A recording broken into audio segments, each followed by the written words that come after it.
घूमे होंगे जहां मैं घूमने गया, चौपाटी। बाद में पता चला इस जगह का नाम चौपाटी रखा इसीलिए है कि जो गया चौपटी होके आया। मैं इतने पानी में पहुंचा हूं, घुटने को कोई अजीब सी चीज टकराई। जब झुक के देखा तो कांच की हरे रंग की बोतल। मैंने कहा ये समंदर में क्या कर रही है, ये सोच के कि देखो इसमें क्या, उसका ढक्कन खोल दिया। जैसे ढक्कन खुला 40 फीट ऊपर सफेद धुआं। विदिन सेकंड, 1 सेकंड में काला पड़ते हंसना शुरू। हुक्म मेरे आका। अबे मैंने कहा कौन है भाई तुम? मैं जिन हूं, जिन। एक तांत्रिक ने पिछले 40 सालों से इस बोतल में बंद करके मुझे यहां समंदर में फेंक रखा है। मैंने अंदर ही अंदर कसम खाई है जो मुझे आजाद करेगा मैं सारी जिंदगी उसकी सेवा करूंगा। तो क्या हुक्म है सरकार? जैसे ही उसने कहा सरकार, मुझे 3 याद आ गए, बाबा रामदेव, अन्ना हजारे और केजरीवाल। मैंने कहा सरकार की हालत तो इसने बिगाड़ रखी है तीनों ने। भ्रष्टाचार के चक्कर में इनसे हटना वटना तो है नहीं। ये 40 फुटा जिन 4 दिन में भारत से भ्रष्टाचार मिटा देगा, भारत में मेरा भी नाम हो जाएगा। मैंने कहा जिन भाई तू भारत से भ्रष्टाचार मिटा दे। वो बोला मैं बोतल में वापस जा रहा हूं तो ढक्कन लगा दे। शुक्रिया जी, बहुत बहुत शुक्रिया। एक बड़ा शक्की आदमी, बहुत शक्की। शक्की कोई भी हो सकता है। कई पहलवान बनाए भगवान ने, कई डरपोक बनाए, कई अच्छी सेहत के बनाए, तो कोई कमजोर बनाए। कमजोर का भी किस्सा याद आ गया, बिल्कुल कीकड़ी सा। 8वीं मंजिल के नीचे से निकल रहा था, उसके पैरों के पास ईंट गिरी, बड़ी तेज चला। कौन है? नीचे उतर। अब कौन उतरे? पहली बात तो 8वीं मंजिल पे किसी ने सुना कि नहीं सुना।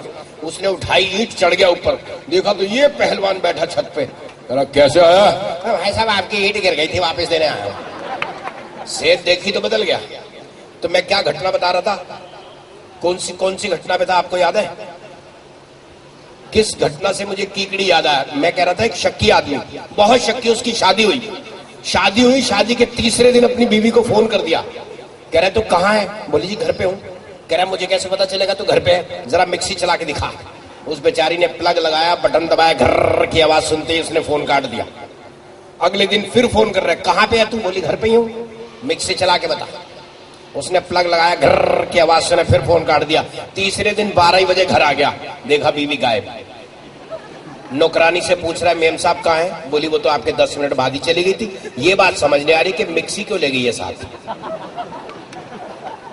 तो जैसे शक करोगे वैसे ही आगे से भुगतना भी पड़ेगा।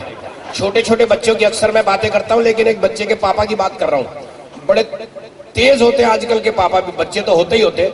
एक बच्चे ने अपने पापा से सिर्फ इतना पूछा, पापा मेरी गर्लफ्रेंड का बर्थडे में उसे क्या दूं? बोला कैसी है देखने में? बोला बहुत सुंदर। बोला मेरा मोबाइल नंबर दे दे। एक औरत पड़ोसन से माचिस मांगने गई है। पड़ोसन कह रही है माचिस क्या करेगी, तो मेरी सास ले जा, ये जहां बैठती है आग लगा देती है। अच्छा मैंने बात की बच्चों की, जरा बुजुर्गों पे आते हैं। यहां बुजुर्ग भी बैठे होंगे, हालांकि अंधेरे में मुझे नजर तो नहीं आ रहे, लेकिन बैठे जरूर होंगे।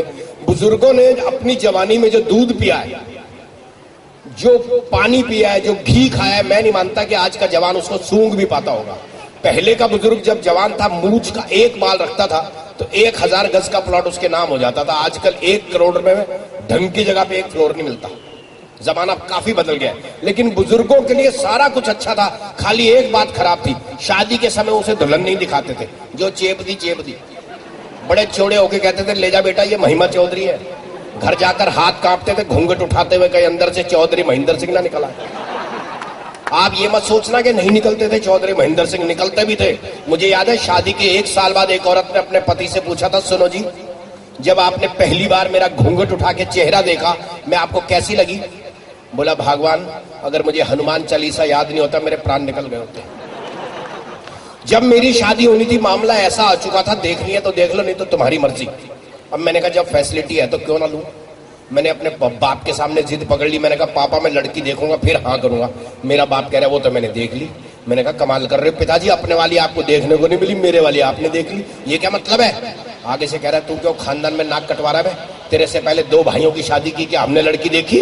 मैंने कहा लेके क्या आयो? देखी, एक निगाह मारो तुम्हें पता लगे क्या उठा लायो। अब मेरे बाप को लग गया ये मानेगा नहीं, तो जो रिश्ता करवा रहा था उसको कहा लाला को, लाला जी अब बच्चा मान नहीं रहा, इसको किसी तरीके से लड़की दिखवाओ। हम 3 जने लड़की देखने गए। चाय का मुश्किल से 1.5 घूंट भरा होगा, उसकी दादी आई ठमक ठमक करती हुई, बेटा वो गुलाबी दरवाजा देख रहे हो, इसके पीछे लड़की बैठी, जाओ देखाओ। कसम भगवान की झूठ बोलूं तो यहीं के यहीं बाल काले हो जाए। आधा घंटा सन्नाटा छाया रहा, ना वो बोली ना मैं बोला, ना उसने मुझे देखा ना मैंने उसे देखा। आखिर हिम्मत करके मैंने पूछ ही लिया, मैंने कहा बहन जी कितने भाई बहन हो? वो भी बोली भैया 2 थे, आप आ गए तो 3 हो गए। ये बीच में हेलो बोला था, कोई काम था? अच्छा, ऐसे माइक चेक कर रहे होंगे। अच्छा, कुछ लोग ये सोच लेते हैं भाई शादी नहीं करनी। मैं अपनी तरफ से आपको एक सही बात बता रहा हूं कि शादी इंसान को जरूर करनी चाहिए। देखिए, पत्नी अच्छी निकल गई तो जीवन बढ़िया कटेगा ही कटेगा। नहीं अच्छी निकली तो आप बहुत बड़े दार्शनिक बन सकते हो। ये कालिदास, तुलसीदास कौन है?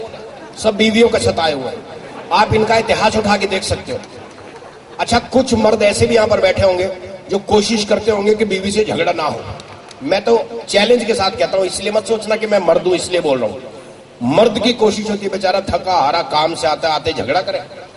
आप जरा सा घर में हंसते हुए घुसे नहीं कि झगड़ा चालू। आप चाहें कि झगड़ा कभी ना हो, ऐसे मुंह लटका के जाओ जैसे मर गया कोई।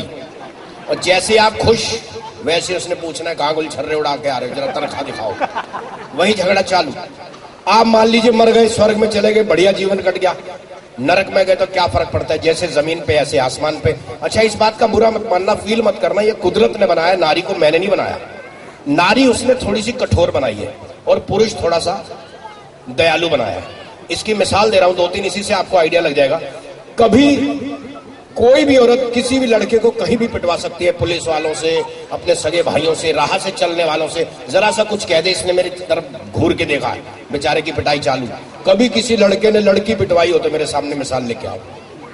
इसकी दूसरी मिसाल दे रहा हूं। मान लीजिए आप बस में जा रहे हैं, बस में बैठे हैं, आपके साथ कोई अनजान महिला बैठ गई और भाई साहब आपको नींद की झपकी आई, आपका सिर अगर उसके कंधे पे चला गया, मैं चैलेंज करता हूं, आपके पास अगर दिल्ली का टिकट है ना तो आप रोहतक उतर जाओगे, इतनी जोर से झटका मारेगी। और इसको उल्टा करो, आपके साथ अनजान महिला बैठी है, उसको आ गई नींद और उसका सिर आपके कांधे पे आ गया। भाई साहब आपके पास अगर रोहतक का टिकट है ना तो चंडीगढ़ से पहले उतरोगे नहीं, टिकट बढ़ा बढ़ा के लेते रहोगे जब तक वो सही से उतर ना जाए। इतना दयालु होता है पुरुष, इतना जबरदस्त जिसकी कोई हद नहीं। छोटे छोटे बच्चे अक्सर आजकल ऐसी ऐसी बातें कर देते हैं कि माँ बाप एक एक हफ्ता उनकी चर्चा करते रहते हैं कि आज तो टिल्लू ने ये कह दिया, आज टिल्लू ने ये कह दिया। एक बच्चा मेरे पीछे पड़ गया, कह रहा है अंकल आप अमेरिकन हो। मैंने कहा नत्थू, पिछले में 1.5 घंटे से जो हिंदी बोल रहा हूँ उससे तेरे को कोई आइडिया नहीं हो रहा? मैं अच्छा खासा इंडियन हूँ। आधे घंटे में फिर आ गया, अंकल आप झूठ बोल रहे हैं, मैंने दूर से पापा को दिखाया था, मेरा पापा कह रहे दोबारा पूछ के आ गए। मैंने कहा आधे घंटे में मैं अमेरिकन हो जाऊंगा, नहीं हो तो नहीं हो। 10 मिनट बाद बीच सेंटर में से आइसक्रीम चाटता हुआ आ रहा है। मैंने कहा ये मेरा दिमाग चाटेगा, इसको झूठ बोल के टालो। जैसे करीब आया, कह रहे अंकल, मैंने कहा हाँ अमेरिकन हूं। आगे से कह रहा बुरा मत मानना, लगता तो जरा भी नहीं हो। ये हाल है। चलिए जी, हमारे पाठक साहब का संदेश आ गया मेरे पास।